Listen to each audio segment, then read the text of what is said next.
الا كنتي كتقلب في الحقيقه ديال غيرك وفي الطريق ديالك لهذيك الحقيقه كتصادف مع الحقيقه ديال نفسك، نصيحه مني ليك توقف على البحث وتوقف دابا.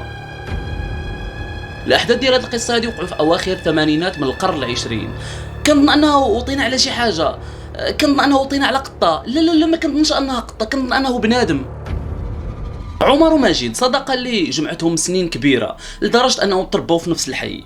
جوج دراري هادو قراو في المرحله الابتدائيه الاعداديه والثانويه، ولكن تفرقوا في لافاك كل واحد وشنو دار. ولكن شاءت الاقدار انهم يعاودوا يتجمعوا ويخدموا في نفس المحكمه الشرعيه في المدينه اللي كينتميوا ليها، لدرجه انه العلاقه بيناتهم غادي تزيد تكبر وغادي تكبر بزاف. الاول فيهم تعين في مركز الارشيف، والثاني فيهم تعين في مركز الاستقبال. بالرغم من العمل ديالهم في محكمه شرعيه الا ان هاد الزوج هادو ما كانت كتربطهم بالشرعيه حتى شي حاجه. واحد جوج ديال الدراري كانوا زهوانيين ديال بصح وما عندهمش سوق، لدرجه انه المدير ديال القسم فين خدامين كان عنده مشكل معاهم كبير، لدرجه انهم كانوا كيعزلوهم على الاجتماعات ديالهم. والحق كيتقال انه مجموعه من الاصدقاء ديالهم اللي خدامين معاهم كانوا كونتر هذا العزل ديالهم، وكانوا كيتشاركوا معاهم في بزاف ديال البلان، وكيتشاركوا معاهم بالخصوص في عدم الالتزام. هاد الجوج هادو كانوا كيختلفوا بزاف على الناس اللي معاهم، لدرجه انه كانوا هما الوحيدين اللي كيحلقوا اللحيه ديالهم وما عندهمش السوق وكيتسنقوا الموسيقى. وكيف ما قلنا ان اغلب الزملاء ديالهم كان عندهم عادي جدا انهم يكونوا غير ملتزمين. هذه من الحوايج اللي خلات عمر وخلات ماجد انهم يحسوا بواحد الراحه كبيره في هذه الخدمه هذه، وما يحسوش بواحد ستريس وواحد الضغط كبير بزاف، حيت الاغلبيه ديال الناس اللي خدامين معاهم كيتشاركوا معاهم في هذه الصفات هذو. ماجد كيفيق واحد الصباح على السرسار ديال الدار وهو كيصوني، كيهز السماعه وعينيه مسدودين وكيدوي وكيقول شكون معايا. هنا كيجاوب عمر وكيقول ليه شكون معايا؟ كنظن انك نسيتي الموعد اللي بيني وبينك، انت باقي ناعس. ماجد هو كيسوس النعاس وكيقول ليه لا راه ما نعسش، راه فقط راه المهم غنكمل دراسي وغادي نجي عندك دابا للدار. قال لي واش انت حمق؟ انا راه كنصون لك من السماعه ديال الباب ديالك.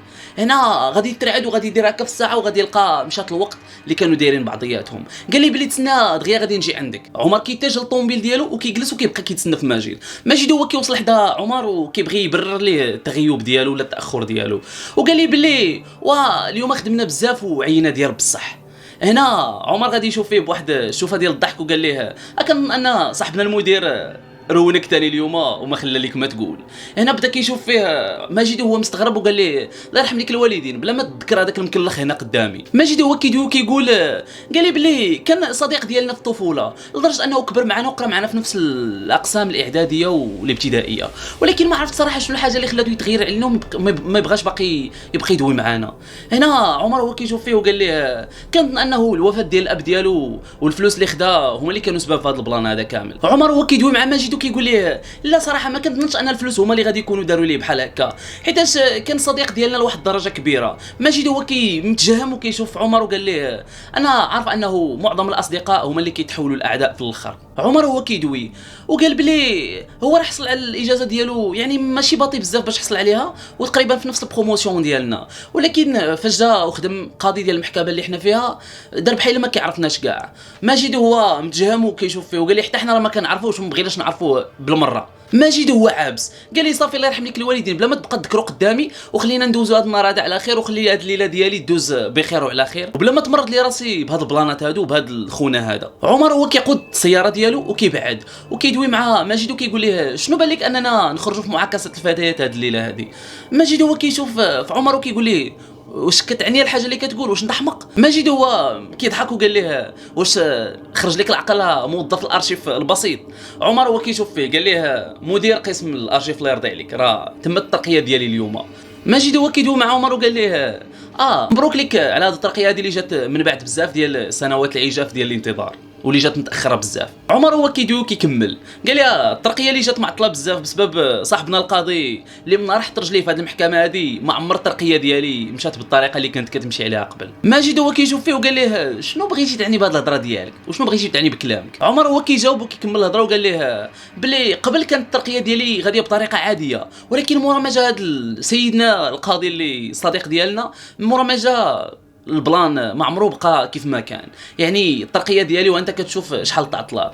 عمر هو كيشوف فيه وقال لي ما كنظنش انه غادي يكون حقد عليك لهاد الدرجه هذه وما بينك وبينه حتى شي حاجه، زائد انه هذا السيد هذا راه كيعرف بينه وبين الله وعارف شنو قال الله، يعني ما كنظنش انه غادي يكون سبب في تاخير الترقيه ديالك. ماجد هو كيدوي مع عمر كيقول ليه صافي خلينا منه بلا ما تبقى تهضر عليه، حيتاش انا عارف انه هو ماشي سبب في التاخير ديال الترقيه ديالك.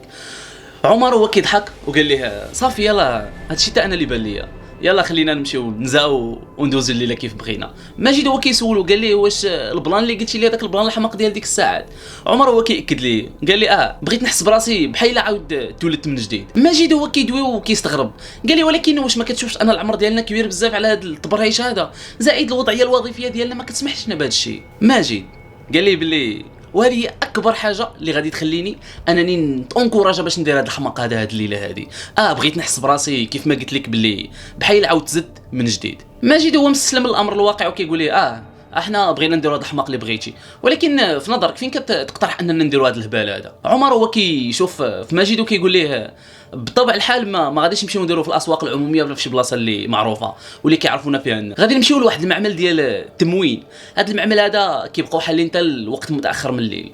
ماجد هو كيشوف فيه وقال لي ولكن اش جاب المعمل ديال التموين البلان اللي غادي نديروا حنا هاد المعاكسات البنات؟ عمر كيجاوب وهو كيضحك بواحد الابتسامه شريره قال لي انا عارف شنو كنعني، وغادي نمشيو لهاد البلاصه هادي حيت فيه بزاف ديال البنات، وهاد البنات هما اللي خدامين وكيف ما قلت لك ما كيساليوش بكري وما كيساليو حتى الوقت متاخر بالليل. ماجد هو كيتعجب وكيقول ليه صراحه ما فهمتكش وما عرفت شنو ناوي في راسك.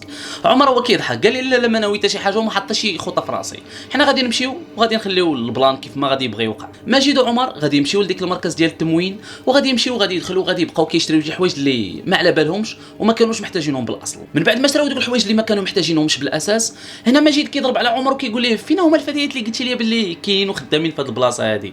عمر هو كيشوف ماجد وقال ليه كنقسم لك بالله انه اخر مره كنت هنايا كانوا معظم العاملات بنات. وقال ليه وفين مشاو هاد البنات هادو اللي كنتي كتقول؟ شويه بداو كيضربوها، كيلقاو المدير ديال داك المعمل ديال التموين كيتخاصم مع واحد البنت. هنا ديك البنت بدات كتطلب منه السماحه بزاف. عمر بواحد النظره اللي بقى كيشوف في ديك البنت وقال ليه عمر هو بدا كيشوف ديك البنت وماجد بواحد الضحكه شريره بدا كيشوف فيه قال لي كتفكر في داكشي اللي كنفكر. قال لي غادي نخليو المدير حتى يسالي معها الخصومه ديالو وحتى يخوي فيها السم ديالو بصح، وحنا غادي ندخلوها وغادي نحاولوا نرتبوا معها الهضره وغادي نحاولوا نكسبوا النميره ديالها، والا قدرنا نكسبوا شي حاجه اخرى اكثر من نمره راه بلان غادي يكون ناضي. عمر هو كيراقب المدير ديال الفرع وهو كيخاطب ديك البنت وكيدوي معاها بواحد النبره اللي غاضبه بزاف وقال لها تسنى حتى يسالي المدير ديالها من التوبيخ ديالها وحنا نبانو في الصوره وندوي معاها. ماجد هو كيبتسم وكيشوف ديك البنت اللي كانت مطقطع الراس ديالها وقال ليه بلي راه قريتي الافكار ديالي. فسال المدير ديال فرع الشركه الخصومه ديالو مع ديك البنت. هذيك البنت كتوجه لواحد المكتب صغير وناض صاحبها يعني الدري اللي كان نايب عليها في الوقت اللي هي ما كانتش خدامه. عمر وماجد كيمشيو قدامها وكيحطوا قدام هذوك الحوايج اللي هما ما كانوش كاع محتاجينهم. عمر هو كيدوي وقال لها فين صراحه هذا الزين كامل؟ هذيك البنت ما تسوقاتش ليه وبدات كتقاد الحوايج ديالها وبقات خدامه. ماجد هو كيشوف عمر ويقول ليه حيد من قدامي. هنا قال لي ما تضيقش البنت عمر، كربان انها كدوز مشي ظروف اللي خايبه ديال بصح. هذوك جوج استمروا في انهم يبقاو كيتغزلوا بديك البنت، ولكن ديك البنت بقات على الحال ديالها وساكته وما تسوقاتش ليهم. فسالت الخدمه ديالهم وقالت لهم بلي المحاسب من هاد الجهه هذه. هذوك جوج تحرجوا وما عرفوش شنو غادي يقولوا، مشاو هما حانين الريوس ديالهم وخلصوا دوك الحوايج اللي ما كانوش محتاجينهم، من بعد غادي يطبقوا وغادي يخرجوا مع المحل. عمر هو كيدوي مع ماجد وقال ليه واش حنا ولينا خايبين لهالدرجه كاع ما تسوقاتش لنا بالمره؟ ماجد هو كيحل الطوموبيل ديالو وقال ليه بلي هضر على راسك وما تهضرش عليا انايا. عمر هو كيدوي مع ماجد وقال ليه باقي الليل طويل بزاف، يلا نمشيو نحتفلوا، شنو كتقترح؟